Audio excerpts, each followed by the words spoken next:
Just really pleased with our effort. I thought we played well. I thought we played hard. I thought offensively we did some very, very good things. In the first half, I think we missed, our stats said we missed about 15 layups, and if we would have finished some of those plays, would have been a bigger lead at halftime. And I just thought we executed very, very well. And then in the second half, we're known for our three-point shooting. We didn't make a three. We did a great job of getting the ball inside. I think the team was very cognizant of they were having trouble guarding Rachel inside, and she had a career-high 20 today. We shot the foul shot very well, too. So when they were trying to foul and lengthen the game and try to stay in it, we did a great job of making our foul shots.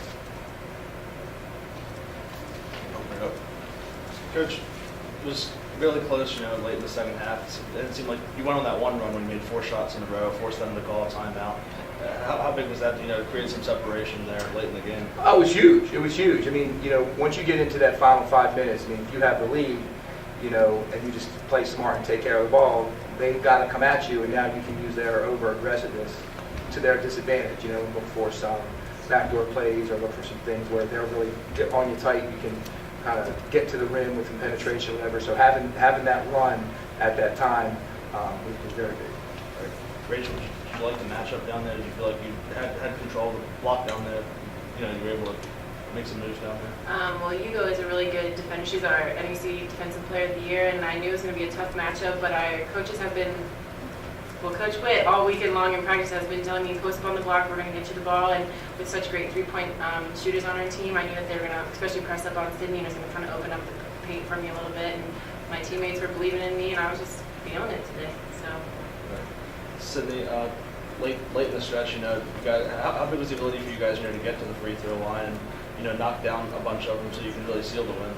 We knew that they were going to start to foul us, and we knew that we just had to keep our composure and just relax when we go to the free throw line and knock them down. It's something we work on every day in practice.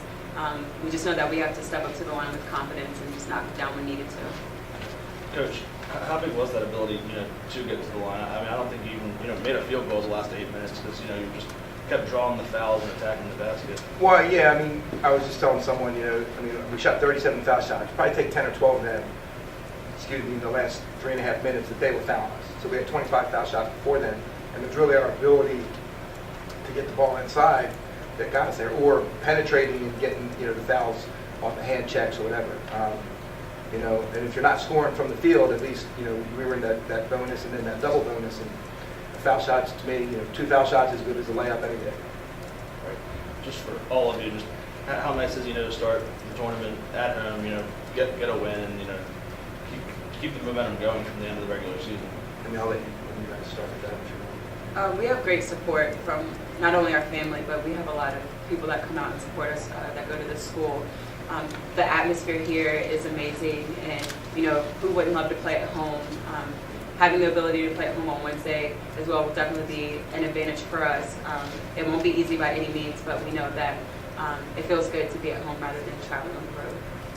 It's just kind of nice since we are the most southern team in our conference. When we have to travel, it is a long bus ride, so it's just nice to save our legs and allow our family and friends just to be there and support us while we go on this postseason stretch. And we've played some, in the past couple of years I've been here, we've played some really tough games on the road in the playoffs.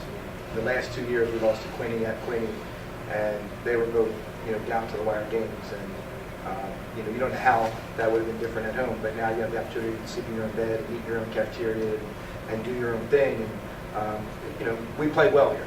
We play well here. So whether it's, St. Francis, PA, or Sacred Heart, or I guess it would be Bryan or St. Francis, New York, we play well here, so it'll be a good thing when we get to play here and have the comfortableness of being here. Coach, I thought in the first half you guys had that big lead, they brought it back. I thought Jessie Kaufman was a big spark for you guys, hitting all 4 of her shots. You want to talk a little bit about her performance there? Yeah, well, Jessie, I think offensively, Jessie's a key for us because she plays the forward spot and she shoots it so well, she creates a lot of mismatches. And, when we have 4 players on the perimeter that can shoot the 3, Sid, Ashley, Jessie, and Jackie, teams can't really double off. Teams can't really, let any one of them open. When they do, our team does a great job of swinging the ball and finding the player and we did a good job of knocking it down. Jesse was huge. I mean, the one that really sticks out in my mind was Ashley got a rebound on a foul shot and threw it to Jesse in the corner right in front of Wagner's bench, and Jesse knocked it down. Her having that ability, and you may have noticed or not, but keeps everybody high. Defensively, they got to switch, they got to be aware of her, and it creates great opportunities for her, and it creates great opportunities for these guys when they're driving. But Jessie, offensively, was really, really big. And she rebounded well today. I don't know how many she had off the top of my head. She had 6 defensive rebounds, which if we can get 6 defensive rebounds from Jessie, we're going to be in a good spot. Sydney, how much does that help, when you're, teams are going to know what they're going to get from you. How big is it, when Rachel's able to step up, score 20, and, the kid don't really know who to key in on, and then once, they kind of try to take you away? First, I look for my teammates before anything, because I know that once they start hitting, it'll open up stuff for me. Rachel playing extremely well when she's in the game. It helps not only me, but everyone else around the perimeter, because when she goes to work down there, they're looking to double her. And like Coach Witt said, we're good at finding the open person, and we swing the ball extremely well around the perimeter, and we always find the open player. They've had a tremendous year. I think they've proven to everybody in the league what senior leadership really stands for and what does. They've taught a lot to us, considering we're the opposite of them. But I give a lot of credit to them. I thought they came out and really played with a lot of experience. I couldn't be prouder of my kids. It's a sad day for seniors, especially when this is the first time they've ever experienced this. When you have absolutely no experience coming into a playoff game, you can imagine how their hearts feel right now, because they don't understand. So it's a huge learning component for us. Positive is next year everybody grows up and we get another chance. So we're moving forward with it. But again, kudos to the Mount.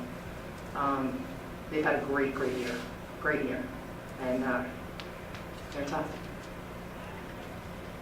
Is it tough coming in here, against a team that's as good at home as they are, with that experience, like you said?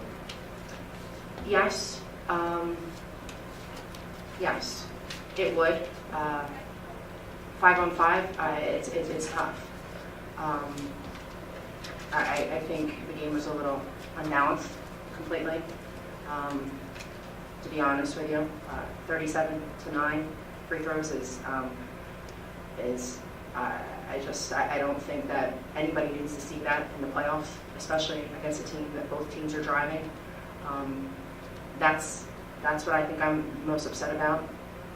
Because I didn't think it was even all game, and that I struggle with. So you add that to coming in against 5 seniors, and then it becomes a more difficult game. But yes, again, they've got a ton of experience. They're home. That home seed in the NEC conference tournament is important. It's very important. So yes. Coach, and before you go, can you just talk about what this season has meant for Wagner women's basketball? Only 2 wins last year. You're up to 8 conference wins this year. You're back in the playoffs. Just your reflections on this season. It's a process. My administrators, my supervisors remind me every day. They put the bricks in front of me. There's a lot of building to do at Wagner, but we had a great start with the class that came in, with the 3 seniors who remained, who bought into my vision and stuck with it. We've not only formed a team that's won 8 games in the conference, but we've actually formed a family. And to me, that's more important than anything. And we're building tradition. We know what the expectations are. We know how hard we have to work. And I think that's the most important piece that's been placed. Numbers are numbers. We went out and played the 15th toughest schedule in the country, because that's all I know. I needed them to understand the level that I expected.